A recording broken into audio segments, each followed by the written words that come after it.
right, folks, we are back, and we are black here in the dark. Yes, yes, yes. Here on Straight Out of the Cannon with me, Scott Cannon. It is 7:32 in the p.m.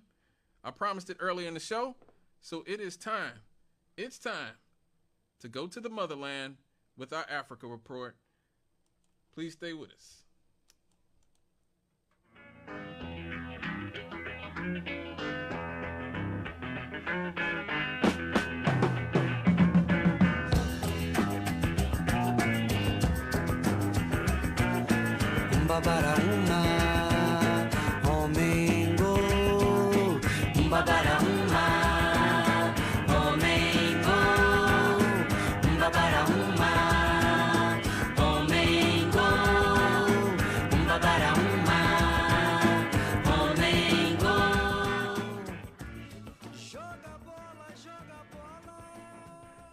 What we see is even if we're working on several Ebola treatment centers in Ituri and in North Kivu provinces, and other organizations are also managing Ebola treatment centers, the Ministry of Health is leading the response. It's just not big enough.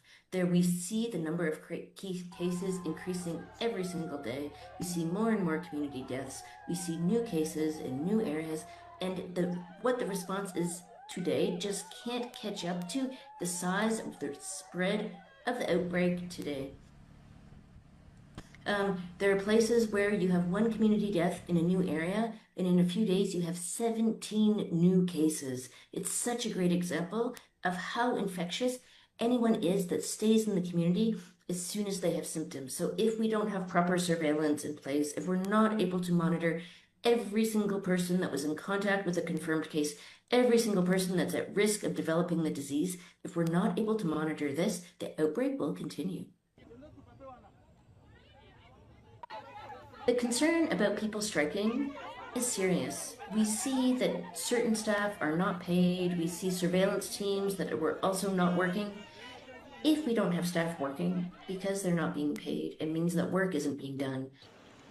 But people arrive very, very late, either because it takes a long time for them to get to where we are, or because it took a long time for them to be diagnosed with actual illness. And so this is challenging for our teams because we know that we can have people arrive earlier. We know that there can be a better situation. Yes, the Ebola situation in Africa is becoming extremely serious right now. This has become one of the most serious infectious disease emergencies in many, many years. The center of the crisis is in the country that is the richest country in the world. And no, I'm not talking about the United States. I'm talking about the Democratic Republic of Congo, a country that has $30 trillion in mineral wealth. Yeah, $30 trillion in mineral wealth. Money, money, money. Yes. Our government and every other government in the world has been trying to get their hands on the mineral wealth of Democratic Republic of Congo for many, many years. And now they are, after many years of being war-torn, they are also dealing with a raging Ebola crisis. While Uganda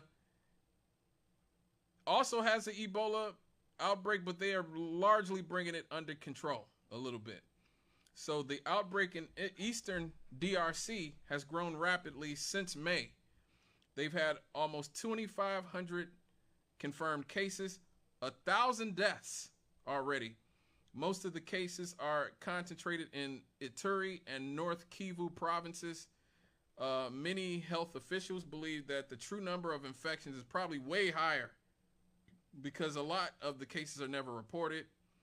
Unlike many of the previous Ebola outbreaks, this one is being caused by the Bundibugyo. Let's try that again. Bundibugyo virus, or BDBV virus, a relatively rare species of the Ebola virus. Now, this is particularly concerning because there is no vaccine for this strain. So they're on their own. The licensed Ebola vaccines used successfully in recent years target the Zaire Ebola virus, not the Bundibugyo species. Many researchers are testing experimental vaccines, including one developed with Oxford University, but none have yet been approved for widespread use against this strain of the virus. There's really no approved targeted treatment. So what can doctors do to treat this virus? They can give you IV fluid. They can replace your electrolyte virus because, yeah, you're going to be shedding. You're going to be sweating. You're going to be bleeding and hemorrhaging. And many people die from that, the loss of their fluids. They can give you oxygen to help you keep breathing, give you blood pressure support, and intensive nursing care. These supportive treatments, they improve your chances of survival, but there is no approved antiviral therapy specifically proven for the Bundibugyo version virus of Ebola.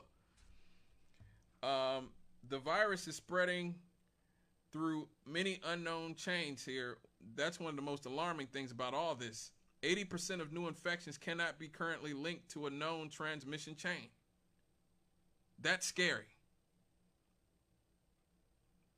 Normally, health workers try to identify everyone who had contact with an infected person and monitor them for 21 days. This time, however, many infections are appearing without investigators knowing where they came from. So that means that there's probably widespread undetected transmission going on here. This is catastrophic here. It's not being contained because Eastern Congo is in the middle of a war, a civil war. They have Eastern Congo has numerous armed militias operating in this region. That means some of the villages can't be reached. Some of the treatment centers have been attacked. Health workers have faced violence. A surveillance team can't obviously investigate under those conditions. They are also dealing with massive community distrust, and who can blame them when you've had so many times that, you know, this is one of the legacies of colonialism.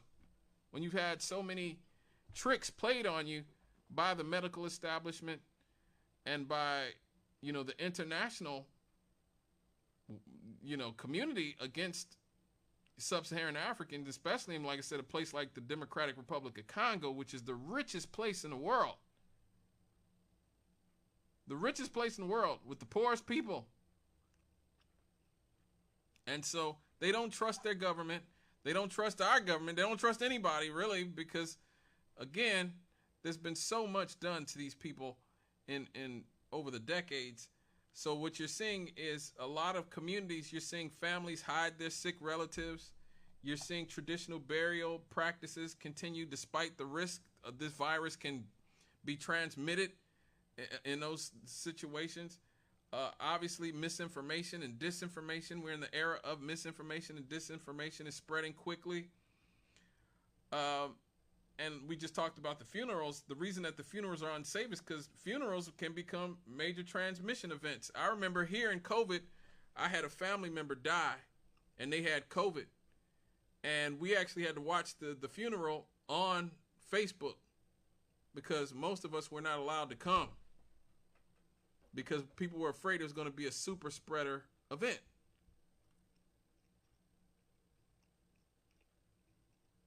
And so that's what happens when you have these sort of catastrophic outbreaks of disease.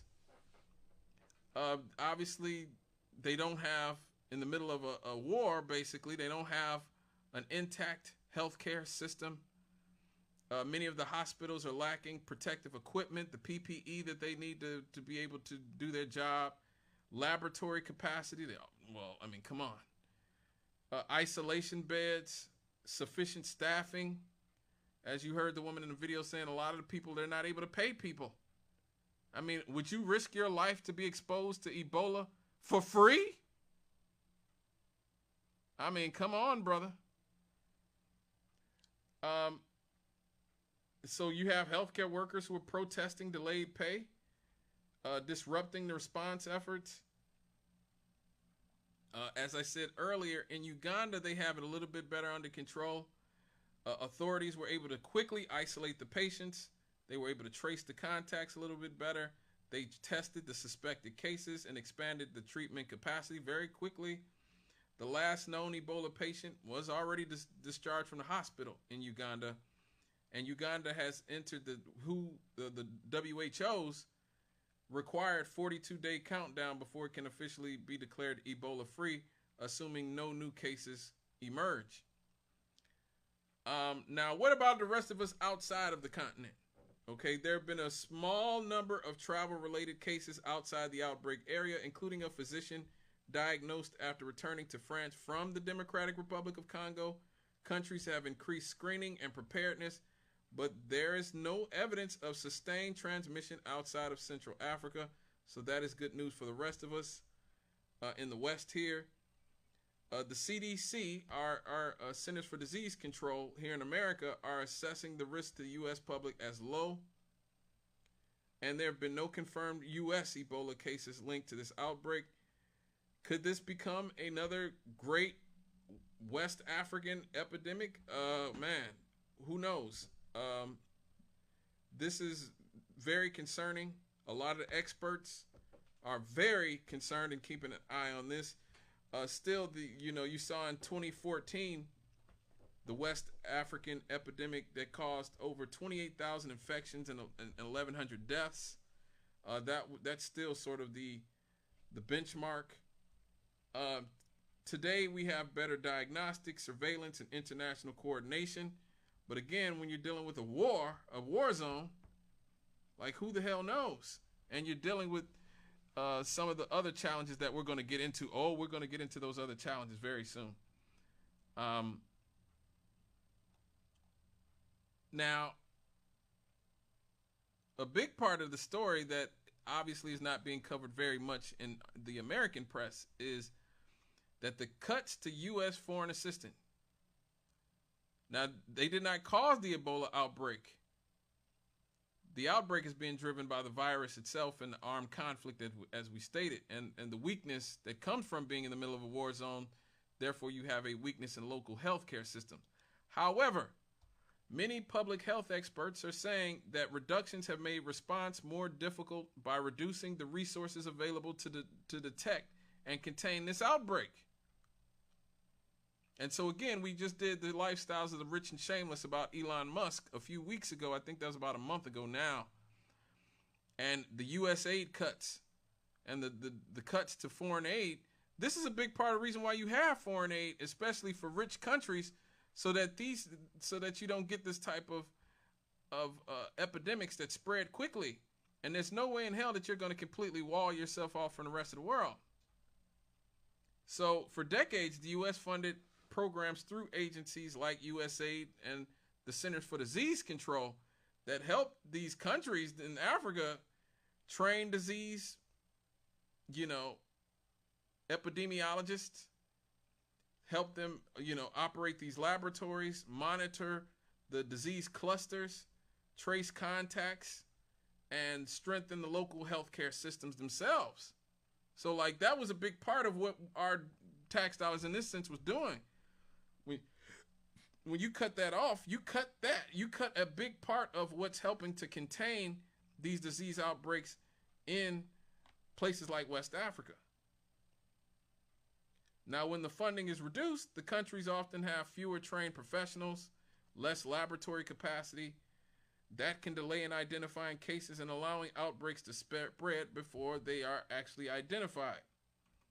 One of the most effective Ebola control measures is finding everyone who had contact with an infected person and monitoring them for 21 full days. That's a lot of money and labor in that sense. It requires transportation. It requires workers, again, epidemiologists and nurses and doctors and these types of people. It requires communications equipment, data systems. You have to be able to keep track of these cases. And of course, community outreach, people being able to go out into the communities and try to engage the public.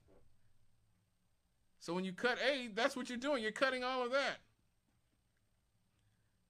So, look, past Ebola outbreaks show that medical interventions alone aren't enough. You need trusted local workers who can explain why isolation, safe burials, and reporting symptoms are important. This is why you need these things. Many of those outreach efforts were supported by international donors, including the United States. You know, testing samples quickly. You got to be able to test these samples quickly, because patients with Ebola symptoms may actually just have malaria or typhoid or some other disease.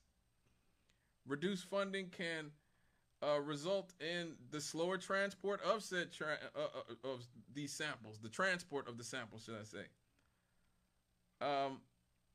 Now, historically, we were one of the biggest contributors to the outbreak response. We committed over $5 billion to the West during the West African Ebola epidemic in 2014, which we just talked about. USAID led humanitarian and health assistance, while the CDC, the Department of Defense, the National Institute of Health also played roles. More recently, reductions in USAID in our global health budget and organizational changes have led to concerns from many people and many health organizations that the emergency response capacity has been weakened. So again, that means smaller staffs with outbreak expertise, reduced support for the surveillance of these diseases. You know, it's just, you know, this has become, again, another instance in which we have evidence that allowing these elites to gut the heart, the root of our support systems, not just here in this country, but abroad. We're dealing with the cyclospora outbreak from Taco Bell after Doge cut the monitoring for that. And we're dealing with the screwworm outbreak that's going to really be responsible for why we pay so much for hamburgers and for beef in the near future, because again, they cut these monitoring systems. They're cutting them here and they're cutting them there. And so you're going to have these type of outbreaks and epidemics, not just in Africa, but a lot of them are going to follow us here.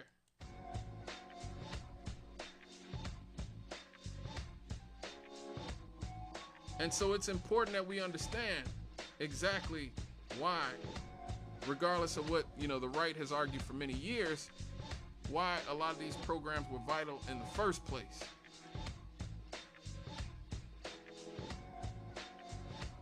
All I can say is stay politically engaged. You got to stay politically engaged, folks. I know I hear a lot of you on a regular basis talk about why you don't like being politically engaged and why you don't vote or why you sort of check out. But I'm telling you, these types of things matter. These types of things matter. And when you allow people to, you know, cut these types of things, there are real consequences, real life consequences. All right, folks, we are going to mop up when we get back. So please stay with us here on Straight Out of the Cannon with me, Scott Cannon. Don't go nowhere.